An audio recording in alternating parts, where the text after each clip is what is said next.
श्री गणेशाय नमः। ओम नमो भगवते वासुदेवाय। श्री गोपाल कृष्ण महाराज की जय। अधिक मास महात्म्य कथासार अध्याय 6 दृढधन्व्याचे चरित्र। सूत शौनकादिकांना सांगतात, दृढधन्व्याचे कथानक सांगतो ते तुम्ही ऐका, असे नारायण ऋषी म्हणाले. तेव्हा नारद म्हणाले, त्यांची पूर्ण कथा मला सांगा. नारायण सांगू लागले, फार पूर्वीची गोष्ट आहे. चित्रधर्मा हा हयहय देशाचा राजा होता. तो पराक्रमी होता, तो शुद्ध बुद्धीचा होता. राजाला मुलगा झाला, त्यांनी त्याचे नाव दृढधन्व असे ठेवले. तो सर्वगुण संपन्न होता. 64 कलांमध्ये तो पारंगत होता. तो तरुण झाल्यावर चित्रधर्मा राजाने त्याला राज्य दिले व तो पुलह ऋषींच्या आश्रमात जाऊन त्याने आमरण तपश्चर्या केली. त्याला मोक्ष मिळाला. तेव्हा दृढधन्वा राजाला पितृशोक झाला व पित्याचे उत्तर कार्य केले, दानधर्म केला. त्याच्या राजधानीचे नाव पुष्करावर्त होते. गुणसुंदरी विदर्भ देशाची राजकन्या त्याची पत्नी होती. राजा राणीला 4 मुले व 1 कन्या झाली. चित्रवाह, मणिमान, चित्रकुंडल ही 4 पुत्र आणि चारुमती ही कन्या. राजकुटुंबात सर्वत्र शांती व वैभव नांदत होते.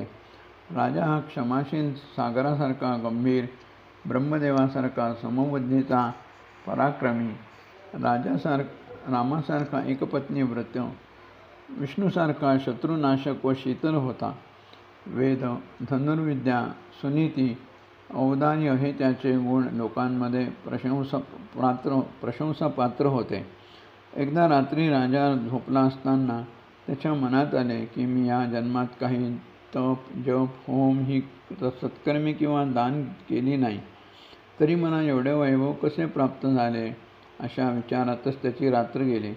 दुसऱ्या दिवशी राजा शिकारीसाठी रानात गेला. बरोबर सेना होती. त्याने एका हरिणास बाण मारला.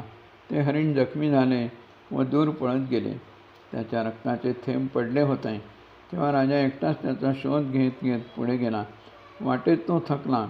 त्याला तहान लागली. त्याला एक सरोवर दिसले. दुपारची वेळ होती. त्याने पाणी प्राशन केले व त्याच्या घोड्यालाही पाणी पाजले आणि तो वटवृक्षाच्या छायेत पोहोडला. तितक्यात त्याला तेथे एक सुंदर पोपट आला आणि तो एकदम मानवी वाणीपणे बोलू लागला. हे राजा, तुला एवढे वैभव प्राप्त झाले आहे, पण तू मूळतत्वाचे चिंतन करीत नाहीस. या वैभवात तू अडकला आहेस. तुला मोक्ष कसा मिळेल? ते ऐकून राजा भानावर आला. त्याला वाटले, पोपटाच्या रूपाने मला कोणी सावध करीत आहे काय?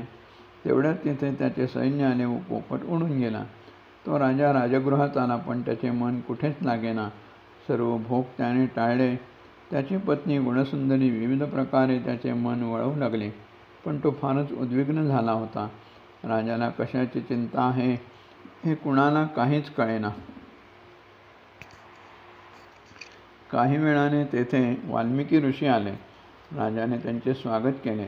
भक्तिभावाने त्यांची स्तुती केली, पण राजाचा चेहरा चिंताग्रस्त होता. हे वाल्मिकी ऋषींच्या लक्षात आले. त्यांनी राजाला विचारले, तू एवढा का बरं चिंताग्रस्त आहेस?